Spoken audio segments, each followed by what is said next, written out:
dhammaantiin gacalayaal ku dhowaad 2 toddobaad ayaa ka soo wareegay markii la galay wejiga saddexaad ee dib u furidda Norway. Isbeddelkii wacnaa weli wuu socdaa. Dadka cisbitaalka la dhigay way sii yaraadeen waxaana weli yar tirooyinka faafidda cudurka. isla markaana in ka badan 60% dadka degan Norway ee ka weyn 18 sano ayaa qaatay ugu yaraan 1 cirbad oo talaalka ah. Waxa markastana sii kordhaya wadamada inagu xeeran ee cagaar laga dhigayo. taas darteed waxa ay dawladdu eegtay in imikaba loo gudbi karo wejiga afraad. waxaanu dooranay in aan loo gudbin. waxaanu dooranay in aan sugno oo eegno sida nooca deltada ee fayrusku u saameeyo xaaladda. khataraha ka imanaya in lagu degdego dib u furidda waxaa ka mid ah in nooca deltadu keeni karo in mawjadii afraad ka dhex dilaacdo dadka aan la tallaalin, dadka irbad keliya qaatay, iyo dadka nugul ee difaaca jidhkoodu hooseeyo. nooca fayruska ee deltada ayay u badan tahay inuu dhowr toddobaad kadib noqon doono nooca ugu badan waddanka. laakiin waa muhiim in la hakiyo faafidiisa. nooca deltadu wuu ka isqaadsiin fudud yahay kuwii hore islamarkaana dadka irbad keliya lagu talaalay ma u difaacna si wacan. taas darteed waxaanu eegi doonaa sida xaaladdu noqoto ka hor intaan loo gudbin wejiga kale islamarkaana hay'adaha caafimaadka ayaa la socon doona isbedelada ka dhaca waddanka iyo Yurubta kaleba. kadibna qiimeyn cusub ayaa la samayn doonaa dhowr toddobaad kadib si haddii xaaladdu saamaxdo loogu gudbi karo wejiga afraad marka la gaadho dhammaadka Julaay ama bilowga August. hore waxaan u sheegnay in iskuulada iyo xanaanooyinku ay xilliga dayrta geli doonaan heerarka cagaaran. laakiin nooca deltada oo sii faafa iyo xaaladda cudurka oo laga walaacsan yahay ayaa saameyn ku yeelan kara xanaanooyinka iyo iskuulada. carruurta looma qaybinayo koox joogto ah marka lagu jiro heerka cagaaran. haddii markaa qof cudurka laga helo waa in arday iyo shaqaale badani ay karantiil galaan waxaana adkaanaya raadraacidda cudurka. hay'adaha caafimaadka ayaa taas darteed u kuurgelaya in la isticmaali karo tijaabo qaadista iyo farsamooyin kale si loo yareeyo tirooyinka dadka karantiilka gelaya marka lagu jiro heerka cagaaran. arrintaas ayay rabaan in ay diyaariyaan ka hor intaan dib loo furin iskuulada. meelaha cudurku ku badan yahay ama ku soo badanayo xilliga iskuulada la furayo waxa u wacan in xanaanooyinka iskuulada iyo SFO-yadu ay ku talagalaan u wareegidda heerka huruudda ah. weliba waxay qusaysaa xanaanooyinka iyo SFO-yada la furayo intaan iskuulada la furin bisha August. qaybo badan oo bulshada ka mid ah ayaa haddaba furan. islamarkaana waxaa la hirgeliyey wejigii saddexaad oo ka ballaadhan intii markii hore lagu talagalay. si kastaba waxaanu hadda debcin fudud ku samaynaynaa wejiga saddexaad kadib talooyin ka yimi agaasinka caafimaadka iyo macadka caafimaadka dadweynaha. laga bilaabo 8 Julaay waxaa la kordhinayaa dadka ka qaybgeli kara qabanqaabooyinka guud ee la isticmaalayo shahaadada koronaha. tusaale ahaan dadka ka qaybgeli kara qabanqaabo dibadda ah waxaa laga bedelay 5,000 qof lagana dhigay 7,000 haddii qof kasta fadhiyo boos joogto ah oo loo tilmaamay. haddii boosas joogto ah aanay jirin ugu badnaan waa 3,000 oo qof. qabanqaabooyinka isticmaalaya shahaadada koronaha waa loo ogol yahay inay dad cusub soo daayaan 12 habeenimo kadib. marka la isticmaalayo shahaadada koronaha waxaa yaraanaya khatarta isqaadsiinta. isbeddelkan ayaana fududaynaya in bandhigyada iyo qabanqaabooyinka xagaagu u dhacaan si hagaagsan. waxa kale oo dawladdu diyaarinaysay waxa la yeelayo wejiga afraad kadib, waayo macnuhu maaha in xeerarka iyo wax kasta meesha ka baxayaan marka la gaadho wejiga afraad. waxaanu hadda cusboonaysiinay istaraatiijiyadda fog ee maaraynta cudurka iyo qorshaha heeganka ka hortagga faafidda cudurka.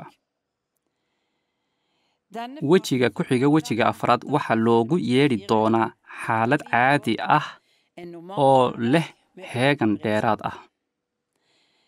waa weji aanu filayno in cudurkani saameyn weyn ku yeelan doonin nolosha dadka. welise waa in la ilaaliyo nadaafadda gacmaha iyo qufaca. waa in guriga la joogo haddii xanuun jiro islamarkaana tijaabo layska qaado haddii talooyinku sidaa sheegaan. laakiin waxaa meesha ka bixi doona tallaabooyinkii yareynayay isu dhowaanshaha dadka. islamarkaana hay'adaha qaranka iyo degmooyinka ayaa si wacan ula socon doona halka wax marayaan si markiiba tallaabo loo qaadi karo haddii xaaladdu isbeddesho. dowladda, hay'adaha caafimaadka, cisbitaalada iyo degmooyinku waxay ku jirayaan feejignaan iyo heegan dheeraad ah. Si kale haddii loo dhigo, waxaa laga gudbayaa wixii aan u bixinay istaraatiijiyadda hubinta oo waxaa loo gudbayaa istaraatiijiyadda heeganka.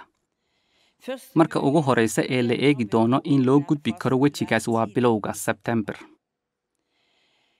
Istaraatiijiyadda waxaa lagu sharaxayaa waxyaalo kala duwan oo iman kara. Sababta ayaa ah in weli walaac weyn ka taagan yahay sida xaaladdu noqon doonto, weliba dhanka tallaalka iyo sida uu dadka uga difaacayo noocyada cusub ee fayruska. Si kastaba waxaa ii muuqataa rajo wacan. Isbeddel wacan ayaa socda. Waxaa muuqata in tallaaladu si wacan u shaqaynayaan. Si cajiib ah ayaa dadku u taageeray barnaamijka tallaalka. Tirooyinka laga hayo toddobaadyadii u dambeeyey ayaa muujinaya in xataa dhallinyaradu qaadanayso tallaalka. Taas oo macnaheedu yahay in dadka Norway si wacan u difaacan yihiin marka la gaadho xilliga dayrta. Tartiib tartiib ayuu COVID-19 u noqon doonaa infekshan hawo-mareen oo iska caadi ah, sida hargabka sanadlaha ama cudurrada kale ee la yaqaano ee yimaada laakiin aan dhib badan lahayn. Marka hadda waxaa soo socda noloshii caadiga ahayd, laakiin waa in la feejignaado in muddo kale ah. Haddaba iminka Bent ayaa sheegi doona isbeddelo kale oo la samaynayo. mahadsanidin dhammaan mudanayaal. Maanta waa kulankii saxaafadeed ee 200aad ee xaaladda koronaha. Waa 200 oo kulan saxaafadeed ay la socdeen warbixinno iyo waxqabadyo lagu xakameynayo cudurka.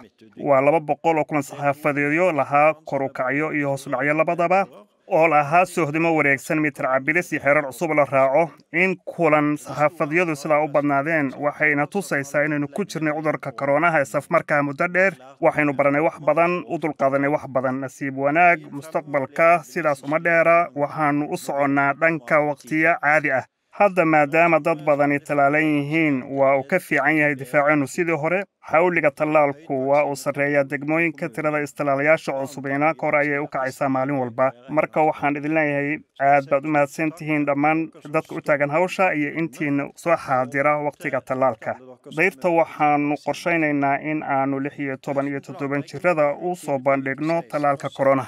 Taasi waxay noqonaysaa markii dadweynaha wixii ka weyn 18 sano la wada tallaalo. Sidaa waxaa nagula taliyey macadka caafimaadka dadweynaha. Go'aankani wuxuu ku salaysan yahay waxaanu ognahay maanta.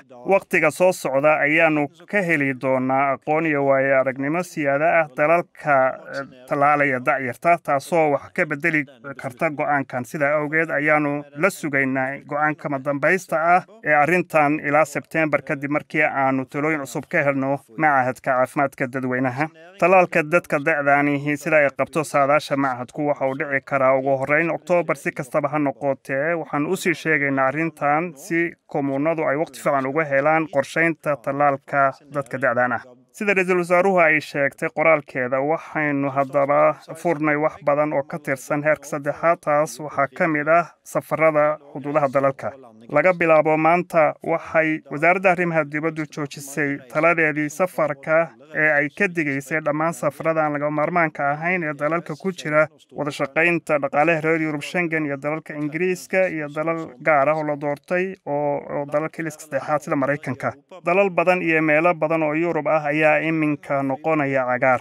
Markii ugu horreysay ayaa macadka qiimayn ku sameeyey jasiirado Yurub ah oo gaar loo doortay iyo dalalka 3. Isbedeladu waxay u sahlayaan in Norwejigu booqan karaan reerahooda, meelaha la jecel yahay in loo dhoofo iyo safarro shaqo.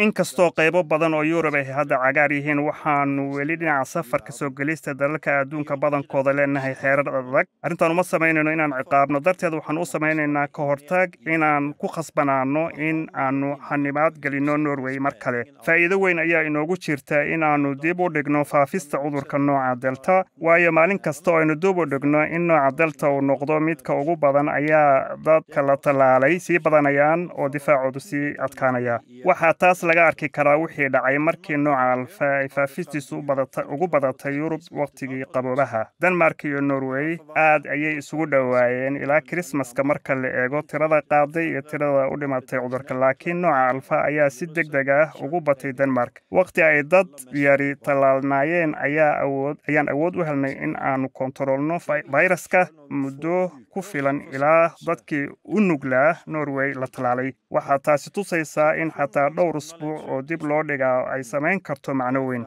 Xaaladdu waxay u ekaan kartaa mid taa ka duwan dhammaadka bisha, markaas dad badan ayaa tallaalan annagoo helnay aqoon siyaada ku saabsan sida nooca Delta markuu ku bato faafistu uu noqon karo Norway. Dowladdu waxay markaas qiimeyn ku samayn doontaa in la sii fududeeyo safarada soo gelista. Ma aha Norway oo keliya inay ka jiraan xeerarka adag ee safarada soo gelistu. Haddii aad dibadda u dhoofaysid, waa inaad u kuurgasho xeerarka jira intaadan dhoofin iyo sidoo kale karantiinka ka jiraya Norway markaad soo noqotid.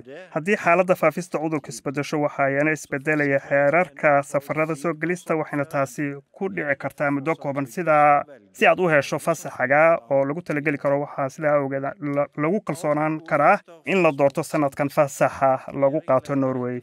Waxaanu dadka ciyaaraha xiiseeya u haynaa waran wanaagsan. Dowladdu waxay u howlgelaysaa in qaar ka mid ah munaasabadaha ciyaaraha waaweyn sida Arctic Race e-Cup oo kubadda gacanta ah la qaban karo dayrta. Waxay raaci doonaan xeerarka safarada soo gelista ee ay raaceen Bislett Games iyo wixii lamid ah. Mar dhow waxaa dhammaanaya kulan saxaafadeedkii 200aad. Waxaan rajaynayaa in Norwejigu aan u adkaysan doonin 200 oo kulan saxaafadeed cusub. Mahadsanidin.